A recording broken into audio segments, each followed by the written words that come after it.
carregador tá aqui. O que eu quero mostrar para vocês é essa opção que aperta em cima, né?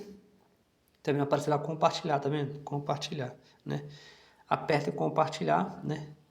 E aqui vai as opções, enviar por e-mail, tá vendo aqui, ó? Aí você pode enviar para quem você quiser, né? Enviar por e-mail, né? Pode enviar uma cópia para você, tá vendo? Eu quero enviar uma cópia para você, né? Mas aqui eu vou adicionar um contato, né? Você pode adicionar o contato, tá vendo aqui, ó? Você pode adicionar aqui em cima, aqui, ó, o contato que você quiser, né? Ou você pode pegar um contato salvo, tá vendo? O meu já tá salvo aqui, tá vendo? Já tá salvo. Isso é porque se vocês quiserem enviar para mim ou para qualquer pessoa, né? Se você estiver lendo o livro, né? Tiver um amigo, um professor ou alguém que você fala, que legal, vou mandar isso para a pessoa pessoa vai receber, tá vendo? Que apertou, né? E salvar, né?